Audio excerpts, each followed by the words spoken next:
Tracy has a question, and it's regarding the line in the Lord's Prayer translated generally as "forgive us our trespasses as we forgive those who trespass against us," or "forgive us our debts as we forgive our debtors." My question is about the quote "as."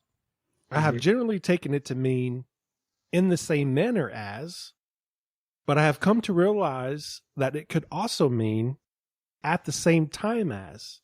Does the Greek provide any insight into which was intended?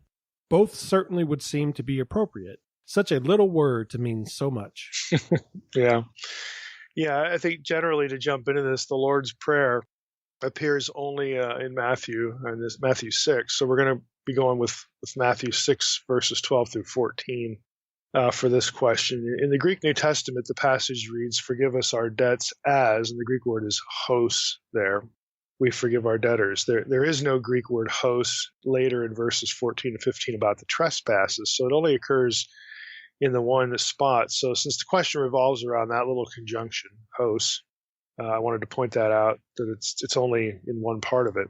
So the question suggests a choice between "in the same manner," which would be comparative, or "at the same time," which would be temporal, again, to use grammar speak.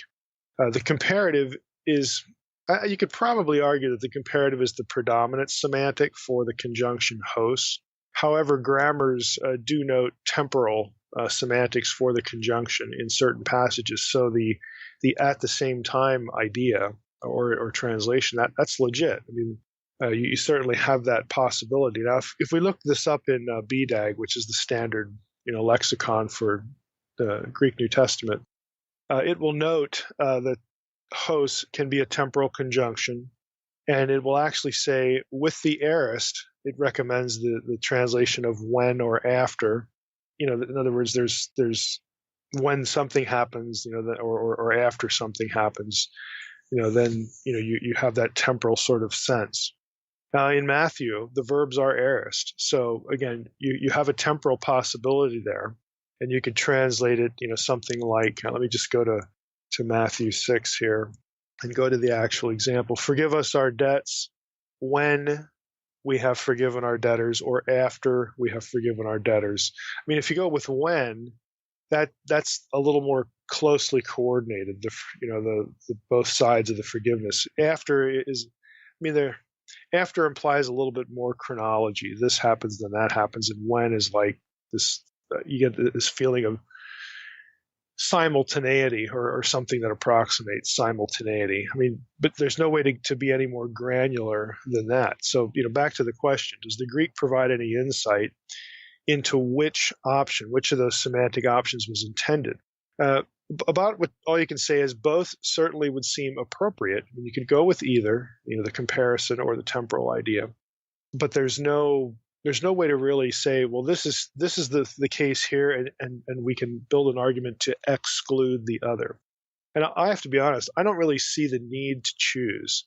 Certainly, lesser forgiveness isn't in view, as though Jesus' words could be construed to mean that one's forgiveness is not of the same extent or the same quality or the same genuineness. So if you were opting for "in the same manner," let's go back to verse 12, "Forgive us our debts in the same manner that we have forgiven our debtors." Well, that's implied. I mean, that's not something that can really be excluded, because to argue that it should be excluded would leave you with this possibility that Jesus is asking you to pray, "Lord, forgive us our debts in not quite the same way, or to a lesser extent than we have forgiven our."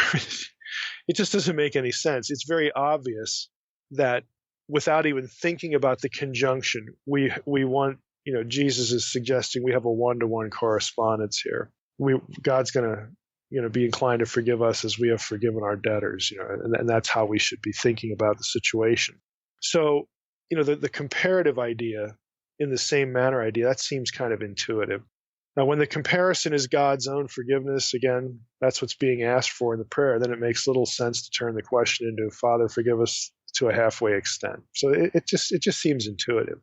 Now, adding to that, just a little thought, Matthew 6:14, if you go 2 verses later, seems to provide a chronology, so to speak, by virtue of the conditional particle. So verse 14 says, this is ESV, "For if you forgive others their trespasses, your heavenly Father will also forgive you." So if there is the Greek word heon, and it's just what it sounds like, a conditional particle.